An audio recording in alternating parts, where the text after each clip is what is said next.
Hey Warriors, I hope you're all doing great. I hope the preparations for all of your Jan 2026 examinations are going on in full swing. And so, yes, as a part of my responsibility, I am back again discussing with all of you something very important for today. As we do in every attempt, this attempt as well, we're going to share across with you what is the exam strategy for your CA Inter direct tax paper, along with the focus topics that you should be paying attention to for your examinations. Now, the template does remain the same as what we did for May 25 and September 25, but we have taken some additional efforts this time. So let's look at that additional efforts and see if you're able to appreciate the paper off. First, let's talk about what exactly should you be focusing upon. Now, for all those who are aware about it, May 25, September 25, Jan 26, the papers don't really change. The syllabus remains the same, the provisions remain the same, the amendments remain the same. So maybe this is a good idea for us to look into what happened in the May 25 and the September 25 examinations. I've prepared a very small analysis of all the topics that has been tested in your May 25 and September 25 just to give you an understanding on how ICI is looking at the papers. Look at this carefully. First, as you all are aware, when it comes to direct tax, you have a 50 marks paper split into two components, 15 marks for your MCQs and 35 marks for your descriptive paper. In the MCQ format, this is how ICI has tested it in the past. Your case study number 1 and case study number 2 has about 3 questions totally coming together for 12 marks, which means 2 marks each for each case study question. Then comes your individual questions, where you get 2 individual questions, the last question being a question carrying 1 mark for you. Yes, so which means it's a 2-mark question everywhere, with the last question being 1 mark. Now, notice the questions carefully. In May 25, they asked you on an amendment, HP, tax liability, GTI, total income losses, amendment of LRS, unexplained income, and then September 25 has an HP, buyback, clubbing, deductions, LRS, residential status. Basically, people, MCQ has no template. This is a warning sign for all of you in case any faculty is coming and telling you that this is what will come for MCQ, this is what will come for MCQ, focus on it, stop looking into those. You are never going to be able to anticipate what MCQs come from. MCQs are always going to be different every single time.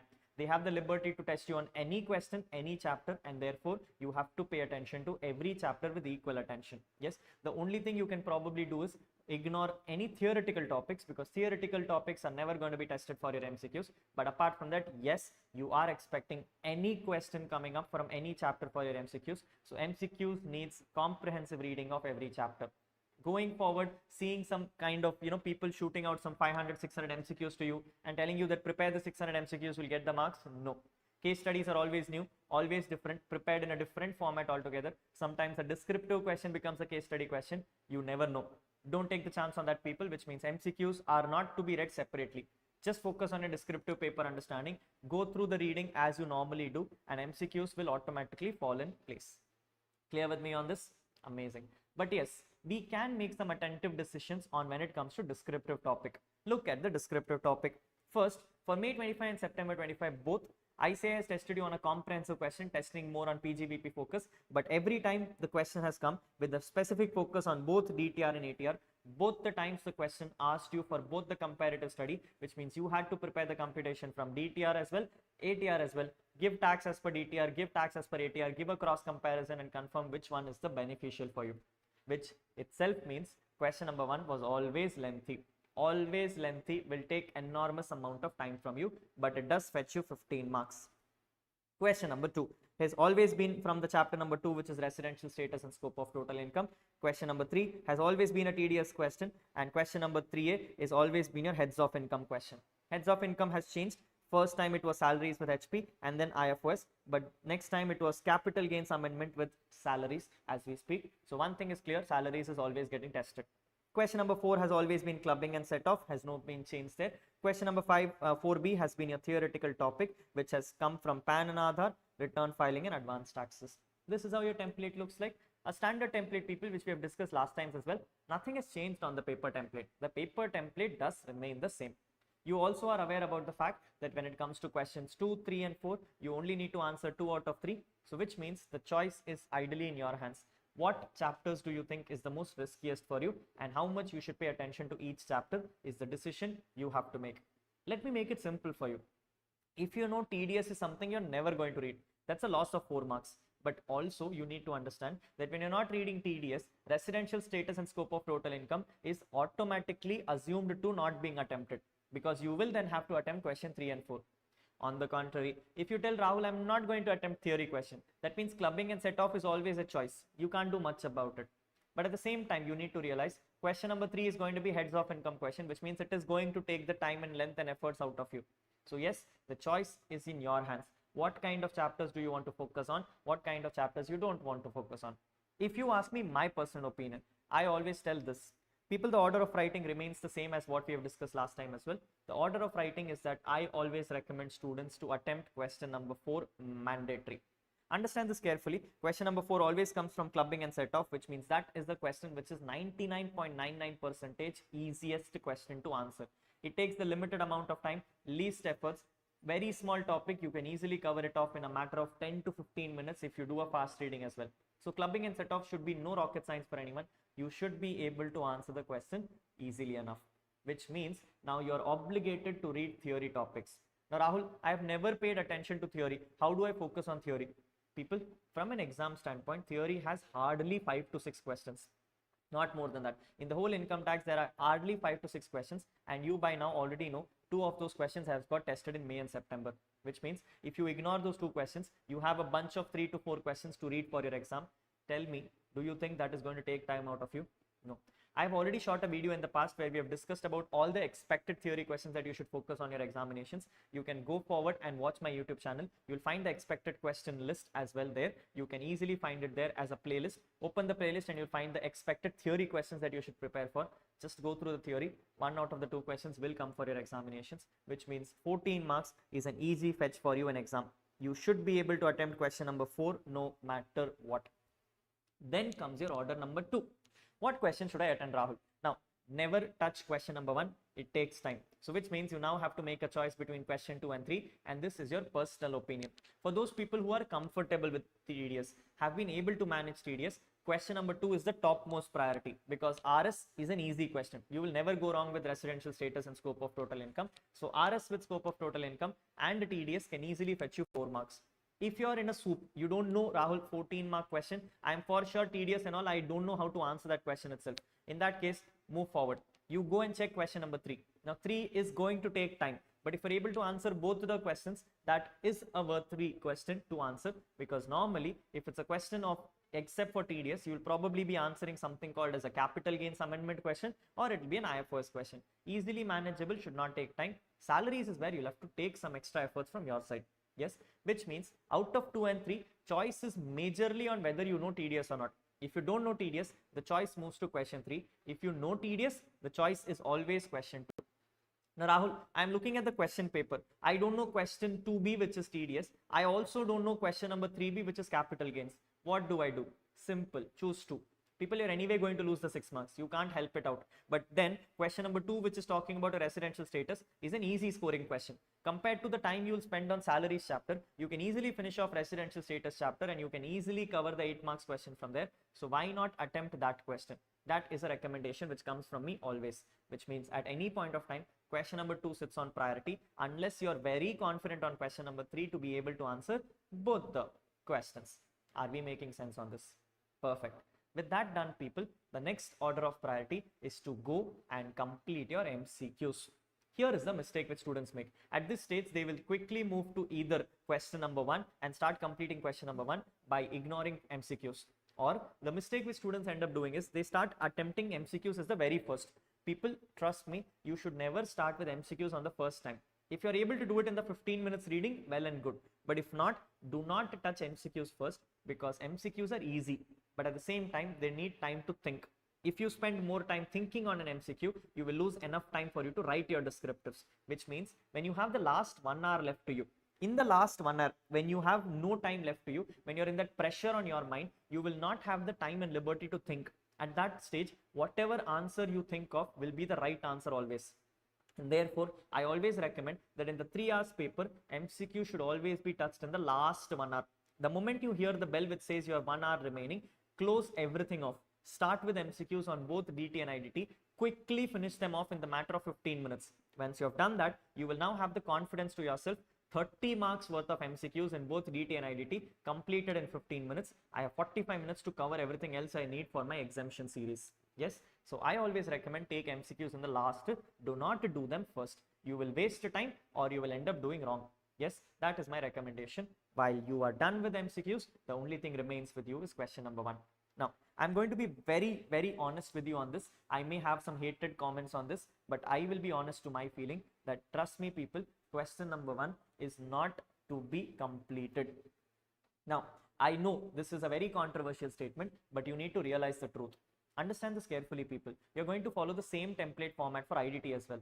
IDT also has a compulsory question. IDT also has MCQs with case studies coming into picture, which means you limited time you have to complete the paper off. Now, question number 1 of DT, the whole comprehensive question, it may be very lucrative. You will know all the adjustments also, but you do need to realize that for a 14-mark question, the length of the question is going to be expecting at least 30 to 40 minutes out of you. You're not going to do it anywhere less than 30 to 40 minutes. And if 30 to 40 minutes is what you're going to spend on a 15-mark question, you realize where you're lacking. Yes, which means question number 1 of direct tax is always the last question to attempt. When you don't have any more time left, the last 5 to 6 minutes which you have, you quickly go and you try to write whatever adjustments you can to the best extent possible, because at that stage, anything coming in question number 1 is going to be a pure bonus for you. Yes, trust me when I say this, this is the only strategy which can help you do a better way in exams, because the more you spend time on question number 1, the more you're losing time on every other question where you could have scored more marks in lesser time. Yes, so please understand that question number 1 is not to be completed at the last stages. You have to realize that. Now, Rahul, I was faster enough. I was able to complete the question number 1. Then what do you tell? Great for you. Amazingly done. Good job. You are going to clear the exam. But do also realize that if you have been able to do that, then it's probably also because you have not spent enough time on the previous questions. Probably where enough notes were required in the previous questions, you spent very limited time there, which means you probably are already going to lose marks there because you started focusing on question number 1. Yes, let me make it honest enough to you to come and tell you that question number 1 is going to be easy. When the question is always a comparative of ATR and DTR, ICAI does not have the liberty to test you on more complicated adjustments. But at the same time, there will always be 1 or 2 adjustments which will go wrong. ICAI will always try to test you at least 1 or 2 extra adjustments which probably you've never read in your life. These are always those adjustments which ICAI is trying to trick you with, or 99% they're wrong also. But because it is wrong, you spend too much time realizing that adjustment, you spend too much time thinking about the adjustment, and that that loses you marks, right? Which means you don't need to attempt question number 1 to the greatest of your satisfaction. As long as you can come and tell me that, Rahul, in a 100 marks paper, 85 marks worth of paper, I was doing amazingly well. In the balance 15 marks which is coming from question number 1, I did try my level best. I wrote some 6 or 7 adjustments. I'm confident I'll get 4 out of it. Great. Trust me people, 89 marks is already a good number. 89 marks in taxation is already good enough as a rank. Yes, so trust me when I say this to you, don't pay too much attention to question number 1. Use it as a bonus question. Put off whatever efforts you can in question number 1, but never expect anything out of it. If you get any 4 to 5 adjustments also right in it, that's easily 4 to 5 marks given to you as a bonus. Focus more on the balance questions. If you can spend more time on the balance questions, you will be able to clear the paper faster. Let's make that easier for all of us. Clear? Now, while this strategy is for DT people, the strategy remains the same for IDT as well. The only order of difference is that when it comes to IDT, you will do it a little bit ahead, which means the same logic of IDT. You will start with question number 4 of IDT first, then do question number 4 of DT. Then you'll probably do question number 2 of IDT or question number 3 of IDT, and then do question number 2 or 3 of DT. Then you'll do all MCQs of DT, IDT together, and then do question number 1 of IDT, then moving on to the last question number 1 of DT. Rahul, mix match too confusing. Okay, in that case, go for IDT, complete complete question 4 and 2 or 3, then come to DT 4 and 2 and 3, then do MCQs, then come to question number 1. Whatever works for you people. You know your strategy, you know your capabilities, you do it yourself. But please do not attempt question number 1 earlier. You will not be able to complete the paper on time. Clear? Amazing. Great. This is on my strategy. Now, Rahul, let's talk about the important thing. What do you want me to focus upon? People, with the topics given above, one thing you'll realize, ICAI has already tested on all the amendments. All amendments which are relevant for your examinations have been tested. The capital gains amendment, the LRS amendments, all amendments which were important have been tested. But despite the fact, ICAI has tested it in both the attempts, which means May also they tested that amendment. September also they tested the same amendment, which means ICAI does treat that adjustment to be important, and therefore those are probably important for you to still focus upon even in Jan attempt. The thought which most people have, if a question has already come in the previous attempt, it may not come in the next attempt, has been violated by ICI in the September examinations, which means Jan can still be a chance where ICI can test you on those things. Keeping those analysis in mind, I've prepared a focus topic sheet which I'm going to share across with all of you. See if it works for you people. This is the bare minimum I expect you to complete off. If you can complete the other things, well and good for you. But if not, this is the bare minimum that I think if you do, you should be able to score out of 50 marks in DT, at least 45 to 46 marks. 45 to 46 is a great number if you come and ask me. So yes, 45 to 46 coverage of the syllabus is going to happen in this focus topics. Let's look into it. Shall we? Let's go. Amazing. Let's go into the focus topics, people. The same thing which I've done earlier, ABC category given by me. Now, before I start, let me clarify this once again in this video. ABC, according to me, does not mean this is category A, category B, category C. Ignore category C and go. No. Category A, B, C basically for me means in category A, these are the topics which are going to take the least amount of efforts, or is not going to take least amount of efforts, but is going to fetch you the highest amount of marks. So category A, if you cover, you will get the maximum amount of marks. Category B is something which is on and off by ICA. Sometimes they test it, sometimes they don't test it. And therefore, category B is important, but at the same time, not very scoring enough if you don't get that in the question paper. That comes to category C. Category C is important as well, but the problem is it takes more efforts out of you. For example, if you notice, in category C, I have only one topic put off for you, which is your TDS. Now, TDS is an important chapter, 4 marks mandatory. Any faculty will tell you it is important, including Rahul. Rahul will tell you it is important, but Rahul, as your friend and a brother, will also come and tell you that to focus on TDS for 4 marks is not worth it, because you're going to read a huge chapter just to cover 4 marks in it. I would rather not do that. I would rather ignore question number 2 and probably focus on question number 3. But yes, if you have been focusing on question number 2 enough, if you know TDS to the best extent possible, then why not? Let's try question number 2 as well. Which means category C does not talk about topics which you don't read. Category C talks about topics which you should pay less attention to, because it's going to take too much time out of you. You're going to spend too much time to cover that topic, and the return out of it is going to be the least of it. So let me put it this way. Category A, maximum returns. Category B, on and off returns. Category C, less returns despite the maximum efforts you're going to make. Clear enough for me? Yes or no? Amazing. With that understanding, people, let's give the chapter wise breakup. Category A, what does it talk about? First, very obviously, when you talk about tax rates, people, the most important tax rates which you're going to keep in mind is the DTR tax rates, because it is going to be part of question number 1. Question number 1 is going to ask you a comparative study between DTR and ATR. So yes, you are going to keep in mind the DTR tax rates, especially because there is an amendment in current year also, the 3 to 7 lakhs bucket. One thing which I am expecting to be asked in this examination is marginal rebate. Now, the reason is that I think this is important for 2 reasons. One, I did predict this in September examination as well, but it did not come at inter-level. It was funny because it did come at final level. Final level got tested on marginal rebate, which means marginal rebate is still on the limelight of ICA.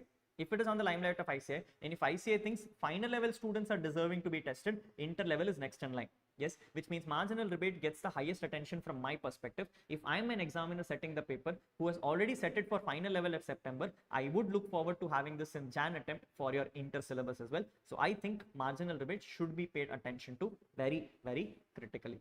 Clear?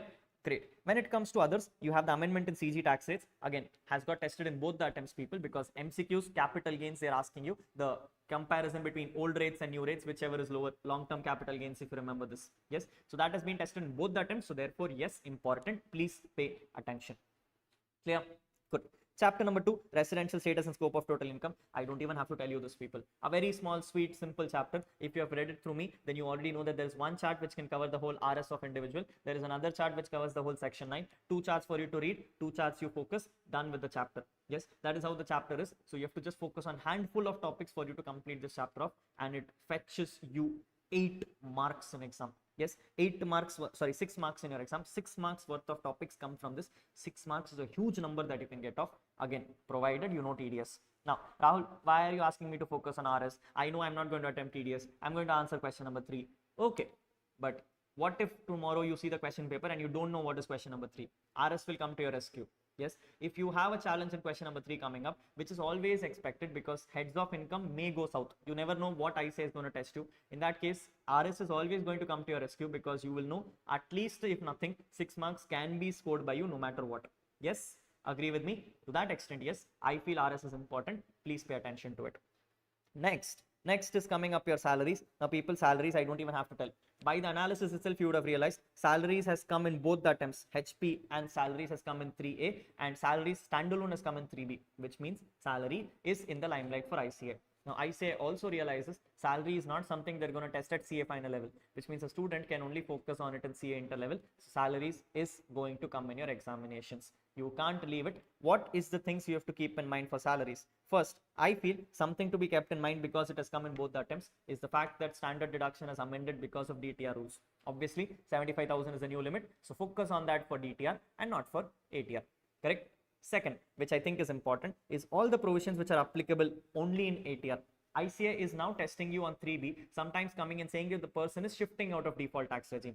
Now, why is that happening? Because ICA is already testing you on DTR in question number 1. When ICA is testing you DTR in question number 1, ICA normally has a practice that in 3B, they already give you only ATR related questions, which means those adjustments which are more important for ATR now get a lot of priority.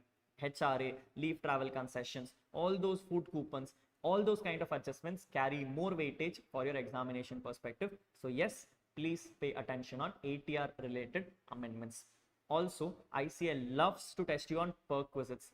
All perquisites should be kept in mind and should be prepared for examinations. Allowances also here and there ICA test you, but perquisites is always on top priority. In both May attempt and September exams, most of the adjustments were from perquisites. Concessional loans, any kind of benefits given to you, any kind of mobile allowances given to you, Eggapatta amendments came in, Eggapatta provisions came in, but mostly from your perquisites. So yes, perquisites get higher attention. Clear? Great. After salaries moves to PGBP, people. Now, I don't have to tell you this itself. PGBP is important. Question number 1 is going to come from PGBP. But what to focus upon?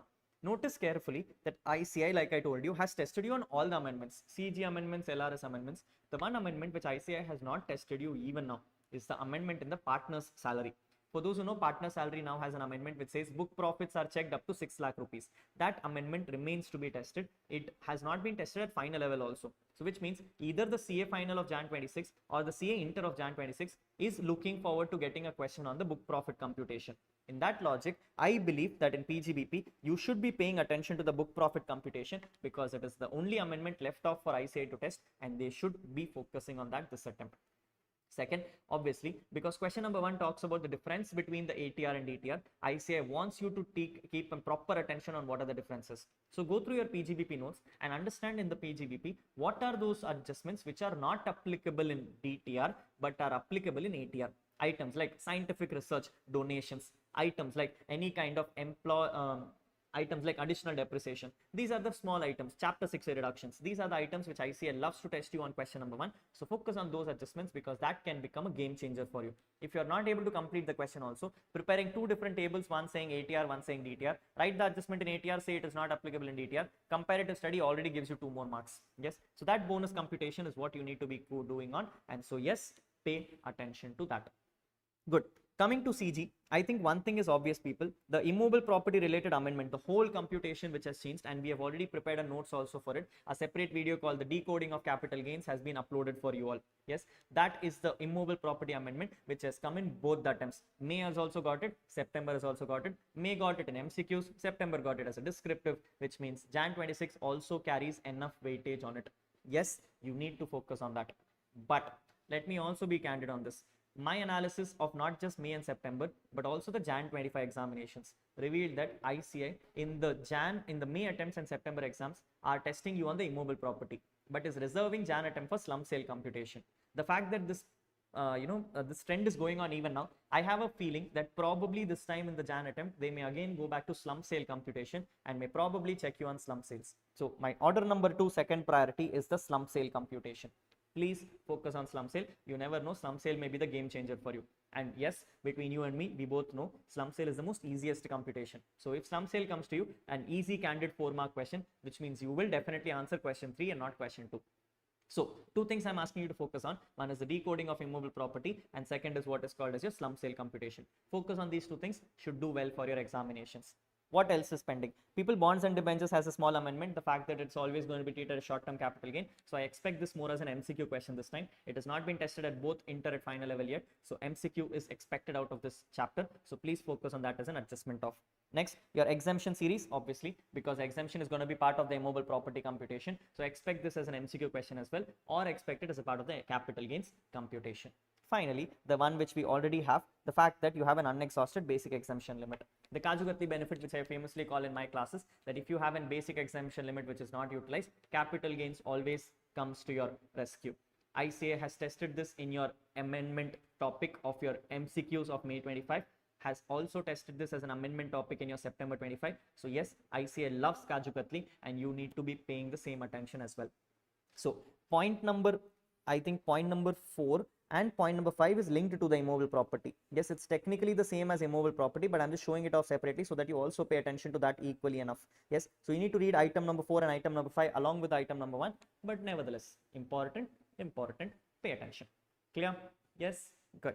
Next, leaves me with the last few things. One is IFOS. Now IFOS also has a very subtle amendment which ICA has yet to test you on, which is your family pension related provision. As much as standard deduction for salaries was changed, family pension was also changed, and therefore family pension went ahead and became 25,000 for DTR scheme, and that is yet to be tested. I expect this to come as an MCQ question. Jan attempt had it for 25. I expect that to be part of Jan 26 as well. So please pay attention. Yes, good.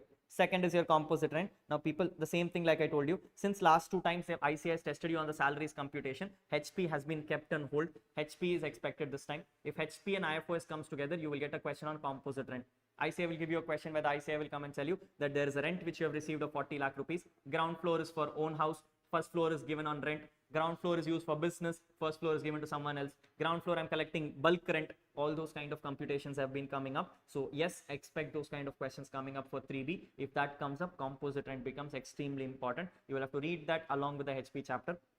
Mostly students end up making mistakes there because they forget the allocation logics. So allocation logics is critical. Please focus on the comprehensive question list that we prepared. And one of the questions was also the composite rent split up. If you're focusing on that, you should probably get good marks in that question as well. Yes, finally, dividends always as a part of MCQ topic. Dividends is important for chapter question number 1, your compulsory, or important as a part of your MCQ questions. The amendment also, people, which is your buyback dividends. Buyback dividend has been tested in September exam. Expect this also to be in January exam as well, because ICA loves this adjustment right now, and it's also relating to capital gains. So yes, it gets a lot of weightage from ICA perspective. So pay attention to buyback dividends. But other than that, normal dividends part of question number 1, which says that if you get dividends, you can claim up to 20% of the interest expense as a reduction, and you can also have something called loans and advances given to closely held company, the deemed dividend concept of 222E. This is bare minimum things which I want you to read from an exam perspective. Pay attention, get it done, people. Clear? Good. That leaves me with the last topic. Nevertheless, something for me to not even explain to you. Clubbing and set off, mandatory. Question number 4A is going to be clubbing and set off. You are going to attempt that question. You are going to score the 6 mark, and you are going to come back saying you have qualified chartered accountancy intermediate examinations by writing clubbing and set off first. So yes, pay attention, get it done, close the chapter off, move to CA final is what my expectation is. Please attempt clubbing and set off. Yes, good. Let's move to category number B. Category number B comes and talks about all other things which you have to focus on. One is your chapter 6A reduction. Now people, chapter 6A reduction generally in exam comes only for 2 things. One is it either comes for MCQs or it comes for question number 1. Because you're in question number 1 talking about ATR and DTR, ICA generally has stopped testing you on question number 1 so much. They will probably give you some very few adjustments like 80C, 80D, small adjustment they'll give you, which you anyway have to remove when you're computing DTR. So yes, not very critical. But from an MCQ perspective, one adjustment ICA loves, I've seen so many times ICA asking this adjustment for your exams, is your 80D. 80D medical insurance is something ICA loves to test you because there are nuances of it here and there. So from an MCQ perspective, please focus on 80D. The last time ICA tested this was in September 25 and Jan 2026, one of the 2 attempts. So yes, September 24 and Jan 2025 examinations, and so yes, I expect that to be repeated once again. 80D MCQ question at the most important. Other things like I told you, 80CCD has an amendment, so an individual can get this question, and 80JJAA could be part of compulsory question because this is the only adjustment which ICI can give you under both ATR and ETR. A very beautiful small adjustment question is already there in your study materials. You take that adjustment, copy paste adjustment is going to come for your examinations. Take that into consideration. Close the answer off. Clear? Yes? Good. Moving on forward, people, the items which are pending in HP. HP, like I told you, is going to be part of category B because it sometimes comes, it sometimes does not come. If it comes for HP, then two things to be kept in mind. One, the composite rent, which I told you just now, splitting your house into ground floor, first floor, and all that nonsense. And second, the amendment which has been tested at CA final level, yet to be tested at CA inter level. The fact that if you're going to let out residential properties, it is always going to be under the head house property, even if you are in the business of letting out. Yes, so letting out residential house property, part of HP, even if you're in the business of letting out. Commercial alone will sit in PGBP. Residential sits in HP, is an amendment, has been tested as MCQs in finals, will be tested as MCQs at inter, maybe Jan 26, maybe May 26. It will come, should be focused upon, pay attention. Not very important, but yes, important for your exams. Do that importantly. Clear? Brings me to theory. I've already put out a list of theory, people, based on my analysis. The items which has been tested, the PAN other will not be tested. The items of the other advanced tax, probably some part of it will get tested, and therefore I've prepared a list of theory that you should be focusing on. First, what are the cases where the previous year and assessment area are the same? We have discussed about it in classes, people. The Vijay Mallya case, previous year assessment year being the same. Chapter number 1, basics. Second, how to compute 201 interest for your TDS. TDS, only one question is there in your syllabus, people. That one question is a theoretical question. Figure out that question. 201 adjustment to be taken into mind. If you get that question, 4 marks, easy game for you. Easily you can score it off. Next, return filing, what and all should you be focusing on? One, what are the conditions for filing an updated return? This is a question which ICI has tested many often, where ICI will give you a scenario where they'll come and say, should you file an updated return? Can you file an updated return? Or they'll give you a very generic question. What are the cases where you cannot file an updated return? That is the question to be focused on. Second, cases where ICI will come and ask you who should be filing a return. They can give you an illustration where they can come and say gross total income is less than basic exemption. Should you file a return? They will say electricity is more than 1 lakh, travel is more than 2 lakhs, all those kind of things. The page number 1 of our return filing chapter, people. That is an important question. You can get case study scenarios from it. Easy question because you just have to say yes, you have to file return. No, you don't have to file return. Easy, 4 marks for your exam. Focus. Third is cases where you can file revised return. Question will come and say you, the person is filing a return earlier. Can he file a revised return for an belated return? Can he file a revised return for an updated return? Yes or no? That kind of question can come to you. Or question can come and say, I've already filed a revised return. Can I again revise it? That is the question which you can expect. 4. What are the consequences of filing belated return? Filing of belated return can have consequences. You can't claim heading C, no 10AA deduction. You are always opting for DTR. You can't have any losses carry forward except for HP and unabsorbed depreciation. That is the question for you to test on. That is a theory question. I am actually expecting the most of this time. Probably that is the question which will come for your examinations. And finally is your advanced tax applicability. Which person should be paying advanced tax? What are the conditions? They can basically ask you that a person should be liable for more than 10,000 rupees, or if you're opting for presumptive, last quarter is the payment. All those kind of questions can come for you. That is the questions on theory level. I expect one of these theory questions will come. Answer any one of these and you should be able to clear the 4 marks very, very easily. Anyway, question number 4 is going to have 2 sub choices. Or is going to come. One of the or should be one from here, and the other or probably is from here, probably from somewhere else. You should be able to figure out one of the or. Get it from here, people, and get the answer closed off, which means clubbing mandatory, theory mandatory strength marks in your hands. You are clearing the examinations. Yes, good. Leaves me with the last few things. Agriculture income, people. The reason I'm putting this in category B this time because it came in Jan 25 as well. Jan 25, May 24, September 24 did not come. Suddenly Jan 25, one big agriculture and income case study 6-mark question comes in examination. Lucky for you that in that 6-mark question, everything was given as none of the options are correct, and therefore everyone got a grace mark. But ICA would like to rectify its mistake once and for all. So yes, this time I am expecting agriculture income to be part of your question sheet. You may get it as a part of your compulsory question, or it will be part of clubbing and set off. Clubbing and set off can have an agriculture related topic coming into picture. So please pay attention to that. You have to focus on the composite breakup. Composite breakup meaning tea, coffee, rubber, the 40-60 split, 25-75 split, 35-65 split. That is something to be kept in mind. Apart from that, you have a partial integration concept. Now, ideally, partial integration does not get tested in exam because of the length it has. But yes, if you have an MCQ coming for 2 marks, you probably may get a question there. So focus on the partial integration as well. Important, important, important. Leaves me with the last one. I already clarified this to you. Is your topic number C, heading number C. Maximum efforts you're going to put TDS and TCS. Now, I have no idea what topics are important. People are asking me questions. Rahul, TDS is lengthy. Give me the questions which is important. I can't tell you anything, people, because notice, no, last time when there were no amendments in 194C, 194C came twice. No amendments in 194Q, 194Q got tested. Amendment in LRS got tested in MCQs, which means ICI is very unpredictable when it comes to TDS chapter, and therefore I have no clarity on it. One thing I'm probably thinking is that because 194C has come in twice, probably will not come. 194Q has come in once, probably will not come. My guess, people, I'm not completely sure. So the list of sections which I think you should at least try and go, I'm not saying you should mandatory do, but at least try and go, is the first section called 194IA, which is your sale of immovable property. Now, I think this is important for 2 reasons. One is it's an amendment, and second is it got tested at finals. Finals, they gave you an MCQ question on the same parameters, which means the same question can get repeated at inter-level as well. The fact that when you're going to buy a property, you don't need to look at the individual person's 50 lakhs limit. You need to check out the overall property value 50 lakhs. That's the amendment of current year. So please pay attention to that. You may get a question around that. Second, you may get a question from 194J. The reason is because people 194C got tested at your 2 levels. So 194J question will come in where they'll say 27,000 rupees paid for professional, 25,000 paid for technical. Should you deduct TDS? You will say no, because it is 30,000 per nature of payment, or they may ask you on the rates of it. Focus there.